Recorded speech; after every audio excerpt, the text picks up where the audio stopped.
Corona की ताजा लहर ने भारत में तबाही मचा दी थी। दूसरी लहर को लेकर सरकारी स्टडी ने खुलासा किया कि दिल्ली में अधिक मौतों की वजह खराब हेल्थ सिस्टम बना है।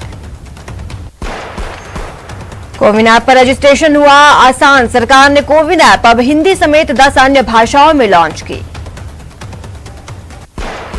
पीएम मोदी ने गुरुवार को अमेरिका के उपराष्ट्रपति कमला हैरिस से बात की। भारत को वैक्सीन आपूर्ति का आश्वासन देने के लिए अमेरिका की सराहना की, साथ ही भारत आने का न्योता दिया। देश में युवाओं को फ्री वैक्सीन लगाने की मांग को लेकर कांग्रेस देश भर में अभियान चला रही है। प्रदेश में अब जिलों में फ्री यूनिवर्सल टीकाकरण को लेकर राष्ट्रपति के नाम कलेक्टर को ज्ञापन सौंपेंगे। श्रीगंगानगर के लालगढ़ में जल्द ही हवाई सेवा फिर शुरू होने जा रही है। हवाई पट्टी पर एयर ट्रैफिक लाइटिंग साइनेंस का काम पूरा। पोखरण में तूफान के साथ तेज बारिश से दूसरे दिन सोलर कंपनियों को भारी नुकसान हुआ। कई जगह लगी सोलर प्लेटें उड़ गई और पोल टूट गए। कोरोना संकट के बीच दिल्ली के गाजीपुर बॉर्डर पर फिर जुटने लगी किसानों की भीड़। कृषि सुधार कानूनों को वापस लेने की मांग पर अड़े किसान। केंद्रीय खेल मंत्री किरण रिजिजू ने भारतीय ओलंपिक दल की ऑफिशियल जर्सी किट लॉन्च की। इस अवसर पर उन्होंने सभी खिलाड़ियों से ओलंपिक खेलों में अपना 100% देने का आह्वान किया। चिकित्सा क्षेत्र में प्रदेश के कई जिलों को सौगातें मिलेंगी। सीएम गहलोत विभिन्न कार्यों का उद्घाटन करेंगे। वीसी के जरिए कार्यक्रम में कई मंत्री जुड़ेंगे। राजस्थान कैडर के आईएएस कुंजीलाल मीणा ने मुख्यमंत्री गहलोत की तुलना राजा भगीरथ से करते हुए मुख्यमंत्री की जमकर तारीफ की। मुंबई के ओशीवारा इलाके में आशियाना टावर में आज सुबह भीषण आग लग गई। घटना की सूचना सुबह 8 बजे प्रशासन को मिली। आग बुझाने के लिए बड़ी संख्या में फायर ब्रिगेड की गाड़ियां मौके पर पहुंची। उत्तर प्रदेश सरकार के ड्रीम प्रोजेक्ट फिल्म सिटी के निर्माण पर करीब 6,500 करोड़ रुपए खर्च होने का अनुमान। नोएडा सेक्टर 21 में 1,000 एकड़ में विकसित होने वाले फिल्म सिटी की डीपीआर 7 जून को मिल जाएगी। सागर धनखड़ मामले में जांच पड़ताल तेजी से आगे बढ़ रही है। अब ओलंपिक पदक विजेता रेसलर सुशील कुमार की मददगार लड़की से दिल्ली की क्राइम ब्रांच पूछताछ करेगी। रेप के मामले में जोधपुर सेंट्रल जेल में आजीवन कारावास की सजा काट रहे आसाराम ने सुप्रीम कोर्ट में अंतरिम जमानत की अर्जी दाखिल की है। सुप्रीम कोर्ट एसएलपी अर्जी पर सुनवाई करेगा।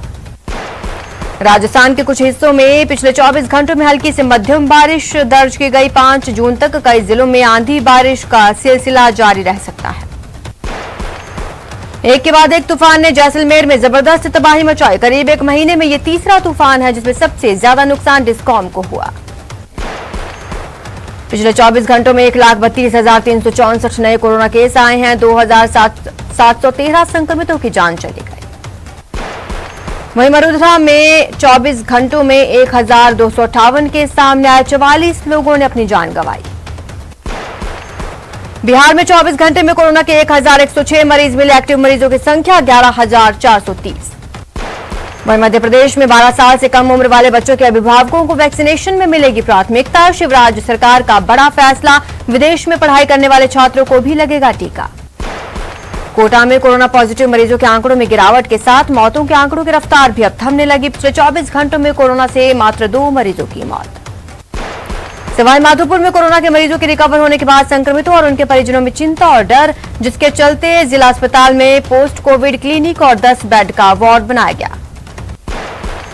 आयुर्वेद विभाग और भारत विकास परिषद की ओर से दौसा के सैंथल मोड़ पर काढ़ा वितरण कार्यक्रम आयोजित किया गया। टोंक में मिनी अनलॉक के दौरान सोशल डिस्टेंसिंग की धज्जियां उड़ती नजर आ रही हैं। बाजारों में भारी भीड़ दिखी। वहीं अब व्यापारी बाजार खुलने की समय सीमा बढ़ाने की मांग कर रहे हैं। पाली पुलिस विभाग की ओर से आमजन को जागरूक करने को लेकर कलेक्ट्रेट से साइकिल रैली निकाली गई। लोगों को कोरोना गाइडलाइन पालन करने का संदेश दिया गया। झुंझुनू में जमात इस्लामी हिंद की झुंझुनू इकाई की ओर से कोरोना की दूसरी लहर में करीब 800 से अधिक परिवारों को सहायता दी। भरतपुर में लोगों की लापरवाही अभी भी जारी है। शहर में चारों तरफ भीड़ दिख रही है। एक तरफ व्यापारी प्रशासन का विरोध कर दुकानों को बंद करा रहे हैं, दूसरी ओर लोग बाजारों में खरीदारी के लिए उमड़ रहे हैं। मिनी अनलॉक के तीसरे दिन श्रीगंगानगर सहित सभी उपखंड और ब्लॉक में जिला प्रशासन ने 100% दुकानें खोलने की अनुमति दी। प्रदेश में मिनी अनलॉक चल रहा है, लेकिन दौसा की तस्वीरें कुछ और ही बयां कर रही हैं। ये रेलवे स्टेशन की तस्वीरें हैं, जहां जीप में सवारियों को भरकर जयपुर ले जाया जा रहा है। कोरोना की दूसरी लहर के दौरान नाकामियों से सबक लेकर सवाई माधोपुर में स्वास्थ्य विभाग बड़े पैमाने पर व्यवस्थाओं को दुरुस्त करने में जुटा। पिछले दिनों ऑक्सीजन की किल्लत झेल चुके सवाई माधोपुर जिले में ऑक्सीजन प्लांट तैयार किया जा रहा है, जिसका कार्य अब अंतिम चरण में है। बाड़ा में भी कोरोना संक्रमण में कमी आने की शुरुआत हो गई है। जिले में व्यापार अनलॉक होना शुरू हो गया। बाजारों के खुलते ही बाड़ा शहर के बाजारों में भीड़ दिखने लगी। श्रीगंगानगर में स्वास्थ्य विभाग ने कोरोना जांच के कार्य में तेजी लाते हुए शहर के अलग अलग इलाकों में रैंडम जांच शुरू की। कोटा में कोविड टीकाकरण महाअभियान के तहत गुरुवार को जिले में 49 साइट्स पर सेशन आयोजित हुए। करौली में प्योर इंडिया ट्रस्ट ने कोरोना काल के दौरान जरूरतमंदों को राशन किटों का वितरण किया। कोटा में पुलिस ने कोरोना गाइडलाइन की पालना नहीं करने पर 511 लोगों के खिलाफ कार्रवाई की। 62,000 से ज्यादा का जुर्माना वसूला। कोटा में कोरोना पॉजिटिव मरीजों के साथ साथ अब एक्टिव केस की रफ्तार भी थमने लगी। जिले में गुरुवार को 33 मरीजों की जांच रिपोर्ट पॉजिटिव। करौली के टोड़ा भीम कस्बे में दुकानदार और व्यापारी प्रशासन की आंखों में धूल झोंक कर कोरोना गाइडलाइन का उल्लंघन करते हुए नजर आए। राजसमंद जिले में कोरोना संक्रमण की रोकथाम के लिए नगर पालिका चेयरमैन और पार्षद के नेतृत्व में लोगों को आयुर्वेदिक काढ़ा पिलाया गया। कोटा में कोरोना सहित मौसमी बीमारियों की रोकथाम के लिए चिकित्सा विभाग का डोर टू डोर सर्वे जारी। कोटा के ग्रामीण इलाकों में मोबाइल ओपीडी वाहन लोगों के लिए वरदान साबित हो रहा है, जिसमें सुदूर अंचल में बैठे लोगों को घर बैठे उपचार मिल रहा है। सीकर में एक मोबाइल शोरूम में कोरोना गाइडलाइन की जमकर धज्जियां उड़ती नजर आई, जिसके बाद पुलिस ने शोरूम पर कार्रवाई की। डूंगरपुर के प्रभारी मंत्री राजेंद्र यादव कोरोना की दूसरी लहर में पहली बार एक दिवसीय दौरे पर डूंगरपुर रहे, जहां उन्होंने सर्किट हाउस में कोविड प्रबंधन, कोरोना वैक्सीनेशन की समीक्षा की। बैठक के बाद प्रभारी मंत्री सहित अन्य जनप्रतिनिधियों और अधिकारियों ने मेरा गांव मेरी जिम्मेदारी अभियान के पोस्टर का भी विमोचन किया। बीकानेर में बीएसएफ को एक और कामयाबी मिली। सूचना पर 2 संदिग्धों को पकड़ा गया है। श्रीगंगानगर के रायसिंह नगर में फिरौती के लिए फाइनेंसर लाला खटीक के घर फायरिंग के मामले में पुलिस ने एक और आरोपी को प्रोडक्शन वारंट पर गिरफ्तार किया। धौलपुर पुलिस ने मारपीट और लूट करने वाले गिरोह का खुलासा किया। 2 आरोपियों को गिरफ्तार किया। भरतपुर शहर में सरेराह डॉक्टर दंपति की हत्या करने वाले मुख्य आरोपी की तलाश जारी। चूरू में कोरोना गाइडलाइन का उल्लंघन करने पर प्रशासन ने कार्रवाई की। 72 घंटे के लिए 2 शराब की दुकानें सीज की। उदयपुर के टाइगर हिल इलाके में पैंथर दिखाई दी, जिसके बाद लोगों में दहशत का माहौल देखने को मिला। उदयपुर के गुप्तेश्वर महादेव रोड पर पैंथर शावक घूमता नजर आया। राहगीरों ने इसकी सूचना वन विभाग को दी। अलवर में एक मकान की छत पर संदिग्ध परिस्थितियों में युवक का शव मिला। शव का पोस्टमार्टम कराने के बाद जांच में जुटी पुलिस। भरतपुर में एक ठग को 2 युवकों ने चाकुओं से गोद कर उसकी हत्या कर दी। दोनों युवकों को पुलिस ने हिरासत में लिया।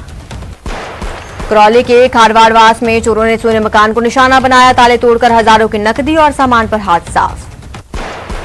अलवर पुलिस ने अवैध हथियार के खिलाफ बड़ी कार्रवाई की। एक आरोपी जुनैद खान को आर्म्स एक्ट में गिरफ्तार किया। बीकानेर पुलिस ने मादक पदार्थ की तस्करी के आरोप में 3 आरोपियों को गिरफ्तार किया। दौसा पुलिस ने नामनेर गांव में 6 जुआरियों को पकड़ा। आरोपियों के कब्जे से ताश के पत्ते 37,000 रुपए बरामद। कोटा पुलिस ने नकबजनी और बाइक चोरी के 3 आरोपियों को गिरफ्तार किया। पिछले कुछ दिनों में 5 चोरी की वारदातों को अंजाम दे चुके थे। बारा के अचरावा गांव में नदी में नहाने गए 14 साल के लड़के पर मगरमच्छ ने हमला कर दिया। उसके बाद युवक का शव नदी में पाया गया। कोटा में कोविड-19 की रोकथाम के लिए तहसीलदार ने कनवास कस्बे का दौरा किया। इस दौरान उन्होंने आमजन को सोशल डिस्टेंसिंग और मास्क लगाने के लिए निर्देशित किया।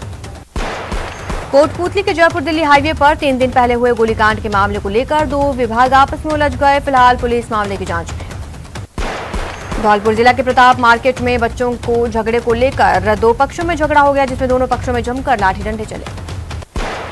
झालावाड़ जिले में पुलिस ने कार्रवाई की। कार में सवार होकर जा रहे 2 बदमाशों को गिरफ्तार किया। कोटपूतली के चाकसू में चाकू की नोक पर बाइक लूटने का प्रयास करने के आरोपी को पुलिस ने गिरफ्तार किया। बाड़मेर में आबकारी विभाग ने बड़ी कार्रवाई की। 27 लाख रुपए की अवैध शराब जब्त। सीकर में पुलिस ने कार्रवाई की। देह व्यापार के गोरख धंधे का खुलासा किया। कार्रवाई के दौरान मौके से 3 युवतियों और 2 युवकों को गिरफ्तार किया। सीकर जिले के खंडेला कस्बे में लॉकडाउन की आड़ में होमगार्ड जवानों द्वारा वाहन चालकों से अवैध वसूली का मामला सामने आया। श्रीगंगानगर के घड़साना में एक बाइक आवारा पशु से जा टकराई, जिससे बाइक पर सवार पिता की मौत हो गई।